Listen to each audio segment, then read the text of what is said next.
ब्रह्मांडेश्वर पूज्य स्वामी श्री भवानी नंदन जी महाराज इस पूरे क्षेत्र में अपनी आध्यात्मिक ऊर्जा से आलोकित करते हुए यहाँ पे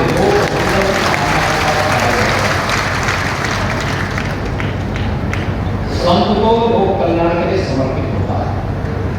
माध्यम अलग अलग हो सकते हैं, कोई विश्व आध्यात्मिक क्षेत्र में अपनी आध्यात्मिक ऊर्जा से लोक मंगल की कामना करता है, उसके अनुरूप समाज में जन जागरण का अभियान चलाता है और कोई आध्यात्मिक और भौतिक दृष्टि से उन सभी कार्यों को आगे बढ़ा करके राष्ट्र मंगल की कामना में अपना योगदान देता है। और यही भारत की सबसे बड़ी पहचान है। दुनिया के अंदर भारत की पहचान अपनी आध्यात्मिक चेतना को लेकर के है। जब तक भारत का नागरिक अपनी आध्यात्मिक चेतना को ध्यान में रख करके कार्य करेगा और फिर उसके उपरांत भौतिक विकास के कार्यक्रमों को आगे बढ़ाएगा, उसके परिणाम उतने ही मजबूती के साथ भारत को पुनः विश्व गुरु के रूप में स्थापित करने में मदद पाएगा। संकल्प जब हम लेते हैं या उससे एक उसी समय को पूरे होते हैं, समय लग सकता है, थोड़ा धैर्य हम लोगों को रखना चाहिए। याद करिए, जब संकल्प होता है और कैसे सार्थक होता है। आज से 7 वर्ष 8 वर्ष पहले 10 वर्ष पहले लोगों के लिए यह एक सपना था और विरोधियों के लिए यह बोलने का एक अवसर भी होता था। जब राम भक्त कहते थे कि रामलला हम आएंगे, मंदिर वहीं बनाएंगे, लोग बोलते थे बना देंगे यार। लेकिन हम लोगों का संकल्प था, पूरा देश एक साथ एकजुट होकर के जब राष्ट्रीय स्वयंसेवक संघ के मार्गदर्शन में उनके नेतृत्व में पूज्य संतों का के आशीर्वाद से पूरे देश का सनातन धर्मावलंबी एकजुट होकर के संकल्प के साथ बढ़ता है, तो परिणाम हम सबके सामने आता है। कोई सोचता था 8 वर्ष पहले 5 वर्ष पहले लोगों के लिए सपना था, लेकिन अब हकीकत हो चुकी है। जब प्रधानमंत्री मोदी जी ने 2020 में अयोध्या में राम जन्मभूमि में मंदिर निर्माण का आधारशिला रखी थी और गत वर्ष प्रधानमंत्री जी ने रामलला को अपनी जन्मभूमि में विराजमान भी कर दिया। ये भारत के अंदर ही संभव है। अपनी विरासत के प्रति हमारे भाव क्या होने चाहिए। और हम लोग तो देश के उच्चतम न्यायालय को इस बात के लिए धन्यवाद देंगे कि उन्होंने सर्वसम्मति से सैकड़ों वर्षों से चली आ रही इस विवाद का समाधान निकाला और आज अयोध्या नई अयोध्या के रूप में भारत के एक नई पहचान का माध्यम बनी। अभी हम लोगों ने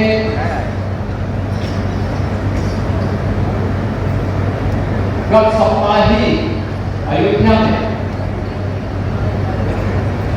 दक्षिण भारत के 3 पूज्य संतों की प्रतिमाओं को वहां पे स्थापित किया है। दक्षिण भारत में जिन्होंने अपना पूरा जीवन राम की भक्ति के लिए समर्पित किया था, ये सभी पूज्य संत 13वीं शताब्दी से लेकर के 12वीं शताब्दी के अंदर दक्षिण भारत में, तमिलनाडु में, कर्नाटक में, आंध्र प्रदेश में इन्होंने राम धर्म का प्रचार प्रसार किया और लगातार वहां कार्य करते रहे।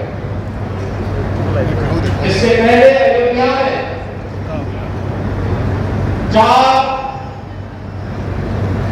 वहां पर अपना पूरा जीवन राम भक्ति के लिए समर्पित करने वाली, भगवान राम की सर्वाधिक भजन करने वाली लता मंगेशकर जी के नाम पर उन्होंने चौक का निर्माण किया।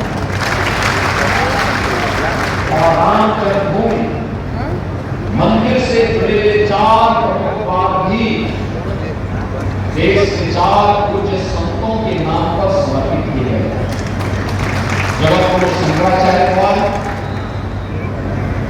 जगतगुरु रामानुजाचार्य द्वार, जगतगुरु रामानंदाचार्य द्वार और जगतगुरु माधवाचार्य द्वार, ये 4 द्वार अयोध्या धाम में समर्पित किए गए। इसके साथ ही अयोध्या में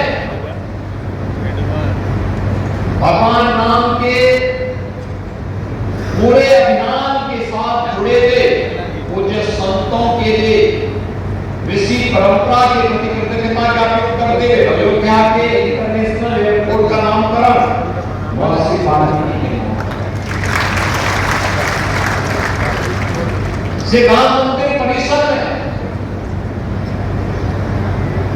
सप्त ऋषियों की जिन प्रतिमाओं का उनके मंदिर बनाने का कार्यक्रम चल रहा है, उसमें महर्षि वाल्मीकि भी हैं और संत तुलसीदास जी। भगवान राम के पूरे अभियान की पहले परगामी गिरिराज जटायु की प्रतिमा भी वहां स्थापित की। भगवान राम जब वनवास के लिए जा रहे थे तो सबसे पहले उनके सहयोग के लिए कोई खड़ा हुआ था तो निषाद राज हुए थे। निषाद राज को भी वहां सम्मान दिया गया है और निषाद राज के नाम पर वहां के जितनी भी रेल बसेरा बन गए, यात्री भी सामान्य बन गए, सब निषाद राज के। वन में रहते हुए जब माता सीता को ढूंढने के लिए भगवान राम गए, जंगलों में भटक रहे थे, तो उस समय कहते हैं मतंग ऋषि बहुत पहले से युगों से साधना कर रहे हैं। हर चीज की अपनी एक सीमा होती है। मतंग ऋषि को जब आया कि अब उनको बहुत अधिक दिनों तक इस भौतिक देह से नहीं रहना है, तो उन्होंने अपनी शिष्या जो वनवासिनी थी उनको कहा कि अब मेरा समय आ गया है, मैं तो जा रहा हूं, तो मेरे आश्रम की देखभाल करते हो। तो बिल्ली सबरी ने अपने गुरु से कहा, मतंग ऋषि से कहा गुरुदेव आप जा रहे हैं, मैं तो आपकी सेवा में इतने वर्षों से हूं, अब मैं क्या करूंगी, मुझे भी अपने साथ ले लीजिए। कहा नहीं, तुम्हें भी रहना है। कहा कैसे और कब तक?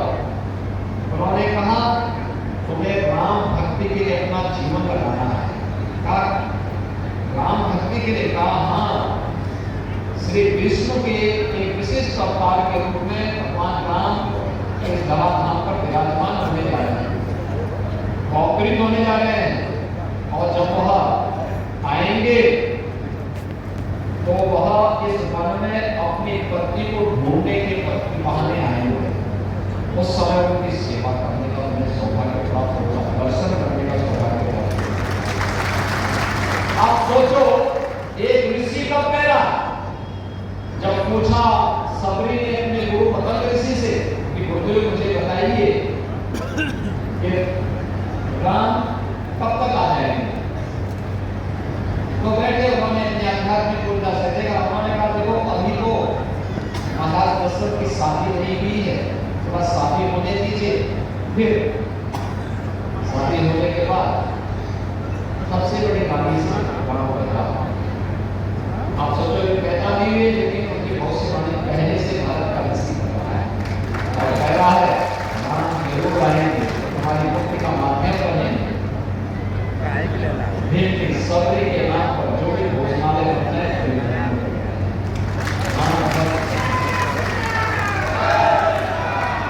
भारत की परंपरा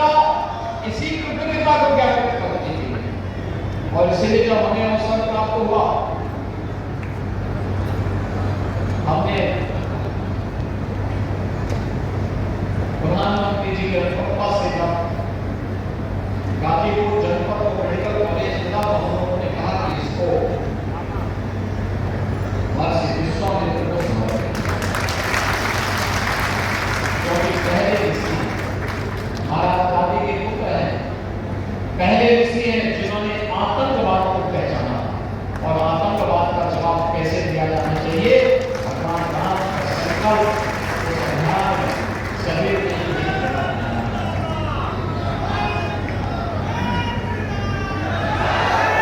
हम लोगों का एक संकल्प है, साथ मानते हैं ये केवल मंदिर केवल हमारे कर्मकांड और उपासना विधि के माध्यम नहीं है, ये हमारी आध्यात्मिक ऊर्जा के साथ साथ राष्ट्रीय एकता के भी आधार स्तंभ है। देश को एकता के सूत्र में बांधने के माध्यम भी जब समाज में जाति के नाम पर बांटने की दुष्प्रचार किया जा रहा हो, दुष्प्रवृत्ति पैदा हुई हो, अपने स्वार्थ के लिए देश को नुकसान पहुंचाना, अपनी परंपरा को कोसना, विरासत को अपमानित करना, महापुरुषों के प्रति अपमानजनक टिप्पणी करना, यह राष्ट्रीय स्वार्थों के लिए भी और साथ साथ स्वयं दूसरों के बहकावे में आकर के ये उत्तरदायित्व तो हमारे मठ मंदिरों के ऊपर आ जाता है कि वो फिर से राष्ट्रीय चेतना को जागरूक करने की प्रयास कर रहे हैं।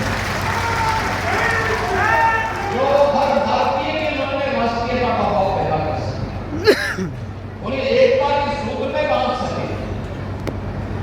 क्योंकि मैं बार बार इस बात को देखता हूं, इतिहास उठा करके देखिए, जब भी हम कटे थे तो कटे थे।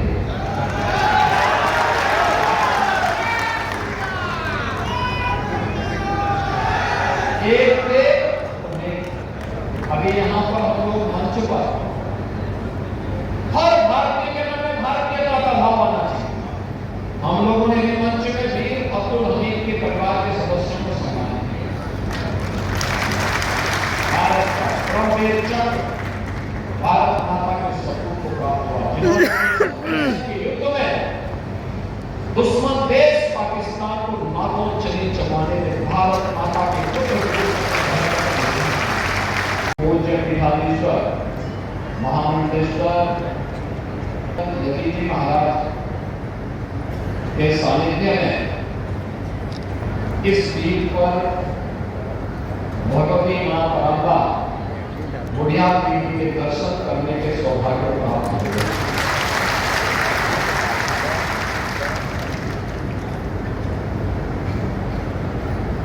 यद्यपि वह आदि शक्ति है, लेकिन अपने मूल रूप में इस सिद्धपीठ पर यहाँ के सन्यासी परंपरा के अनुसार 900 वर्षों से इस पूरे क्षेत्र में और पूर्वी उत्तर प्रदेश में व्यापक आस्था का केंद्र बनकर के लोक मंगल की कामना को लेकर के हर श्रद्धालु आता है और अपने अपनी भक्ति भावना के अनुरूप उसका फल भी प्राप्त करता है। हमारा गाजीपुर जनपद वास्तव में एक समृद्ध परंपरा का पाता है। वैसे भी अब दुनिया के अंदर नजर डालते हैं तो हमें बहुत कुछ ऐसा देखने को मिलता है कि जैसे व्यक्ति की अपनी प्रकृति होती है, वैसे ही धरती माता की भी अपनी प्रकृति होती है, उसकी पहचान उससे बनती है। दुनिया के अंदर आप देखिए अलग अलग देश की अपनी एक पहचान है। फ्रांस में आप जाएंगे तो वहां के लोग कला के प्रेमी, जर्मनी में आप जाएंगे तो ये नवाचार के प्रेमी, ब्रिटेन में आप जाएंगे उन लोगों के मन में व्यवसायिक वृत्ति ज्यादा है।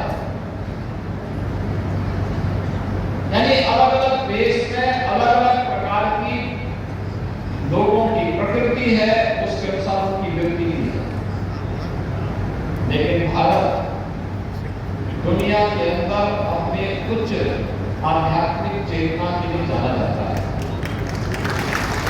और और यही कारण है, आज से नहीं, आप त्रेता युग से देखिए ना, त्रेता युग से आपका एक जनपद आध्यात्मिक चेतना के माध्यम से राष्ट्रीय जागरण का काम कर रहा है। त्रेता युग में जब यही बक्सर में महर्षि विश्वामित्र के यज्ञ में राक्षसों का आतंक बढ़ गया, वह यज्ञ केवल एक कर्मकांड नहीं था, भारत के अनुसंधान के केंद्र बिंदु हमारी यज्ञशालाएं थी। महर्षि विश्वामित्र जिस विशिष्ट अनुसंधान को लेकर के कार्य कर रहे थे, उसमें रावण के द्वारा भेजे गए राक्षस व्यवधान डाल रहे थे, मारीच के रूप में, स्वभाव के रूप में, करुण आड़का के रूप में। और तब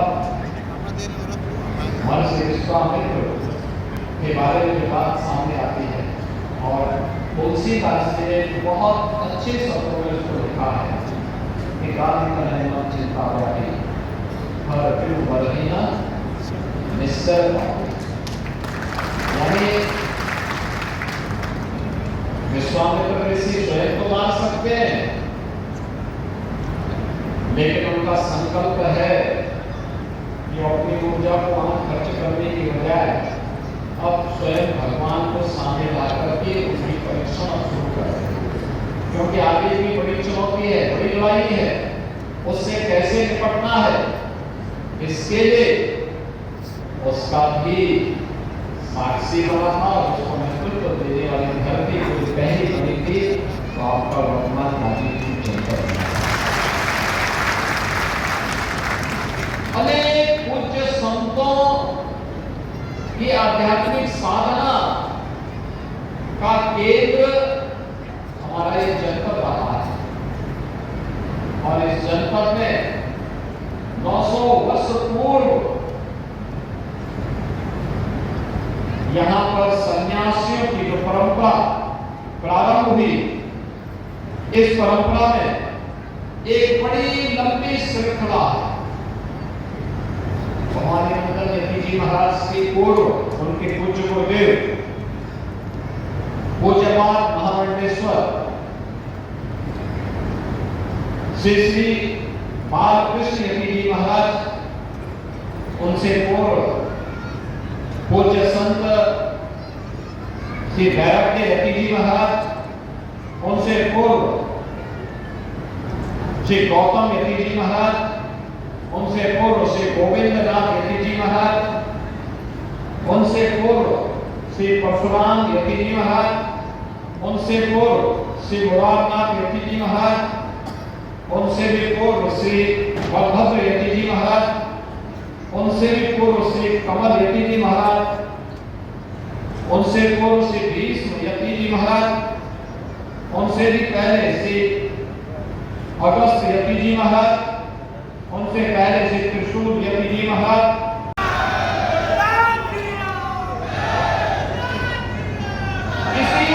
इसी जनपद का सौभाग्य है,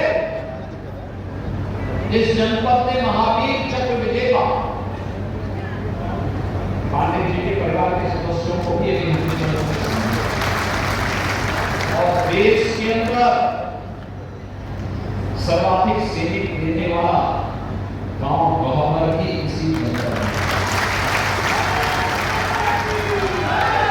सर्वाधिक हर नागरिक को इससे गौरव की अनुभूति करनी चाहिए कि हम जिस जनपद में है तो देश के लिए सर्वाधिक सैनिक देता है एक गांव में। अगर आप देखते हैं तो एक गवर्नर है और एक बुलंदशहर का गांव है।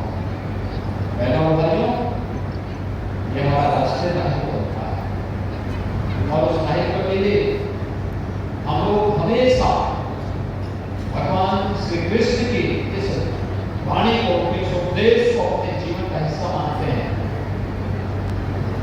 कि परित्राणाय साधनां विनाशाय दुष्कृताम्। सज्जनों का हर हाल में संरक्षण होना चाहिए, इसके लिए विकास के कार्य भी होने चाहिए, पुनरुद्धार के लिए सहयोग किया जाना चाहिए। अपने पूज्य संतों की, ऋषि मुनियों की परंपरा पर गौरव की अनुभूति करते हुए उस क्षेत्र के विकास में भी सरकार कुछ योगदान दे सकती है, कि हमारा गौरव होता है। संस्कृति के, शिक्षा के प्रचार प्रसार में योगदान देने के लिए सरकार पूरी प्रतिबद्धता के साथ कार्य कर रही है, लेकिन साथ साथ अपराध और अपराधियों, माफिया प्रवृत्ति के तत्वों के लिए जीरो टॉलरेंस की नीति के तहत भी कार्य करने का कार्य कर रही है। और इससे बड़ा कुछ नहीं हो सकता, क्योंकि यही तो भगवान राम और भगवान कृष्ण की शिक्षा है। अच्छा कोई भी करे उसका समर्थन करें, हर प्रकार से उसे आगे बढ़ाने के लिए प्रेरित करिए। इसके लिए परिवार से ऊपर उठकर, परिवारवाद से ऊपर उठ करके, जाति से ऊपर उठ करके, क्षेत्र से ऊपर उठ करके, भाषा से ऊपर उठ करके हमें एकजुट होकर के कार्य करना होगा। लेकिन अगर कोई व्यक्ति हमारा कितना भी संघर्ष करना हो, अगर वह व्यक्ति राष्ट्रीयता को क्षति पहुंचा रहा है, भारत और भारतीयता को नुकसान पहुंचा रहा है, तो फिर हम लोगों को उसका जवाब देने के लिए भी समाज को तैयार करना होगा। आज सरकार इन सब आदर्शों की स्थापना के लिए निरंतर प्रयत्नशील है। आज मेरा सौभाग्य है कि 900 वर्षों की आध्यात्मिक विरासत, उच्च आध्यात्मिक विरासत के प्रति हमारे संत सिद्ध पीठ हत्याराम मठ में आज मुझे यहाँ पे दर्शन करने, पूजन करने का सौभाग्य प्राप्त हुआ। आप सबसे संवाद बनाने का सौभाग्य प्राप्त हुआ है। मैं आज के इस अवसर पर इस पीठ के पूज्य पीठाधीश्वर महामंडलेश्वर पूज्य स्वामी श्री भवानी नंद जी महाराज और उनसे जुड़े हुए सभी शिष्यों